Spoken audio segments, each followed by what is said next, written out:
Hi, I'm Steve Grimes, and I'm with the Friends of Bettendorf Parks Foundation, and we're going to take you on a little golf cart tour of Middle Park today.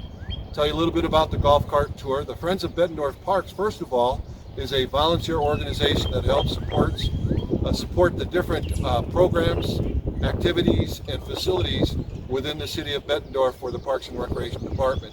They've been around for almost 30 years now. They have a number of different fundraisers they conduct throughout the year, and then they do some different activities like this golf cart tour to help provide services as well. We've done the golf cart tour for probably about 12 years now, maybe more than that, and we take a tour along the Duck Creek uh, recreation trail normally, but with the coronavirus, we're going to do some tour of our parks, and the first one we're going to do is Middle Park, so that's what you'll see today. Normally we do the tours in the spring and the fall. We do it the Monday after Labor Day, the Monday before Labor Day, and we do it the Monday after Labor Day in the fall. And you can register for those online or call down at City Hall a month or so before those events. And they're a lot of fun. And we provide the golf carts, no cost, and we have enough for about 70 people. And it's a lot of fun. So you just check out the website or call down to City Hall and you can ask questions about it there. But today we're going to take a little tour of Middle Park. So we're going to jump in here and take you around and about some of the different activities that take place in Middle Park and some of the different amenities here. One of the primary features down here at the Middle Park Lagoon is the shelter that you see out in front of you. The shelter gets used throughout the summer months and also in the spring and fall by a variety of rental groups, but it's also used by our summer day camp program as well as some other programs that the Parks and Rec Department runs. One of the features that we have down here is that we do have an indoor restroom that's heated throughout the winter months and is used by trail users throughout the entire year as well. We're going to take off now and we're going to drive along Parkway Avenue, and on the left hand side here you'll see Duck Creek and the Duck Creek Recreation Trail. Runs all the way out to 18th Avenue, which is the access point into the lower part of Middle Park and the Middle Park Lagoon. Over to the right, you see somebody unloading one of the model boats. The Model Boat Club is out here every Saturday in the mornings throughout June and July, and is a very popular spot for people to come down and watch those. The trail gets a lot of use by runners, bikers, joggers, walkers, all kinds of different people using the trail, and is very popular actually throughout the entire year. It's a gorgeous section of the trail down along the Middle Park Lagoon. Now we're going to veer off to the right here and head back into the lagoon area. You'll see we have a lot of different wildlife down here. The lagoon is stocked, and so there's quite a bit of fishing that takes place, and you can see one of the fishing piers. There's two fishing piers down here that were both constructed as Eagle Scout projects by Eagle Scouts. You'll also see that there's a lot of Canadian geese and some ducks down here. We actually try to discourage people feeding the geese and the ducks because it's not healthy for them, number one, and they create quite a bit of mess when they gather down here throughout the summer months, as you can see. But the lagoon island out there was created as one of the features and also serves as kind of a refuge for the geese. So unfortunately, they tend to have little goslings down here and they come back from year to year. So that's one of the reasons we really discourage use feeding of the geese. The lagoon also serves as rainwater runoff and helps minimize the impact of stormwater on the Duck Creek Trail. We're going to take off again here shortly and head up around the Middle Park Lagoon. You can see the trail that circles the entire lagoon. We do have a number of benches scattered around the Middle Park Lagoon, and those trails are purchased by a number of people that wanted to donate the benches in memory of a loved one. So it's a very nice way to recognize a loved one. You can see across the lagoon the Middle Park shelter and restroom there. And again, you can see people fishing along the shoreline here. It gets a ton of use throughout the warm weather months And then in the winter months, if the lagoon freezes over, which it doesn't do every winter, we will groom the ice and allow ice skating down here as well. When we head back up, you'll see the parking lot next to Splash Landing. That is also the location for our frozen landing, which is our refrigerated ice skating pond that's typically available from November through March if the weather cooperates. Off to the left, you'll see one of the disc golf course baskets. Disc golf was created back here in the 90s, and they'll hold national tournaments here as well as local tournaments, and gets a ton of usage by the local residents.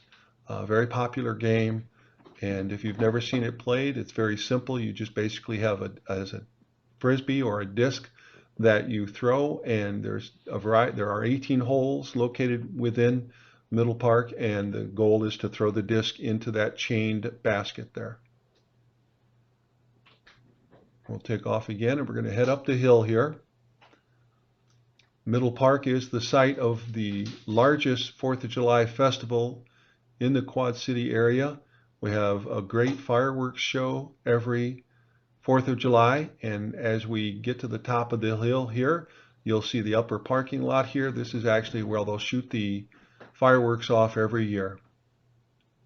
And we'll head on over to Lowry Ball Field. You'll see some people out here practicing.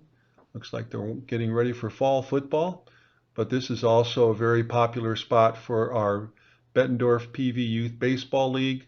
This and the 23rd Street Field are used by a variety of youth teams for the Bettendorf PV Youth Baseball Association.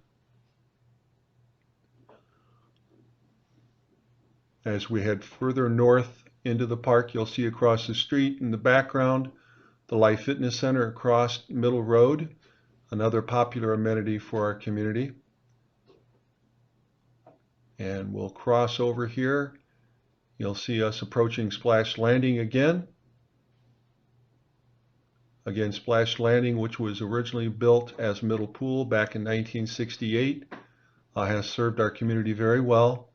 But we are looking at a referendum to potentially replace it and the community center downtown on Grant Street, as they are nearing the end of their life cycles. The filtration system was replaced about 20 years ago, but it's having some issues. But the bathhouse is the original bathhouse, which was constructed back in 1968.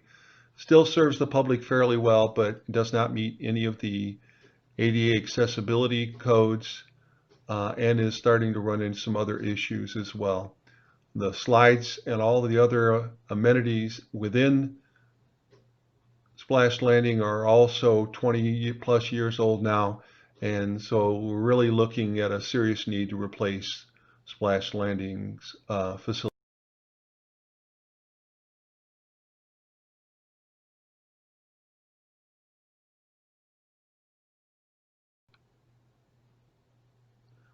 So as we head across the parking lot here, you can see the overflow parking lot, where again is the site for the frozen landing during the winter months, November through March if the weather cooperates.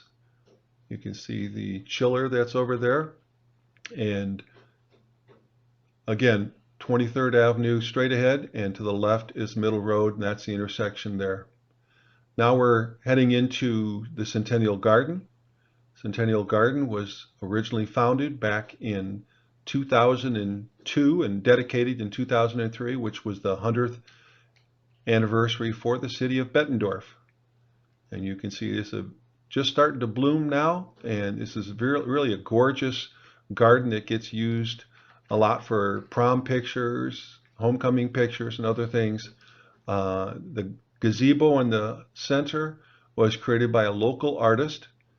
There are benches around the gazebo that represent each of the mayors that have served the city of Bettendorf throughout the first 100 years. And you can see there are 10 gardens or petals that surround the gazebo. Each one of those petals represents one of the decades in the first 100 years, and inside each petal are landscape plants that were popular during each separate decade of the first 100 years. You can also see some benches, memorial benches around the garden that were paid for by people that wanted to recognize loved ones. And we have brick pavers in the center of the gazebo that were also used to help fund the original development of the Centennial Garden. That's the 23rd Street ball field in the background there. So you'll have a lot of kids up here and families during the summer months as well that get to enjoy the Centennial Garden when they're up here for a ball game. There's the roadway leading back out to the entrance off of 23rd Street and 23rd Street leading up to the intersection of Middle Road and 23rd Avenue. Again, thank you for joining us today. We hope you enjoyed this tour. We'll give you one last view of Middle Park as a whole. This is an aerial view of Splash Landing and Lowry Field, and panning left to the Centennial Garden in 23rd Street Field, 23rd Avenue, and panning up along 23rd Avenue, you'll see the entrance off of 23rd into Middle Park to the upper portion of the park, and there's the intersection of Middle Road and 23rd Avenue again. And as we pan to the left, you'll see the Life Fitness Center directly across the street from Splash Landing. Again, thank you for joining us. We hope you enjoyed your tour today.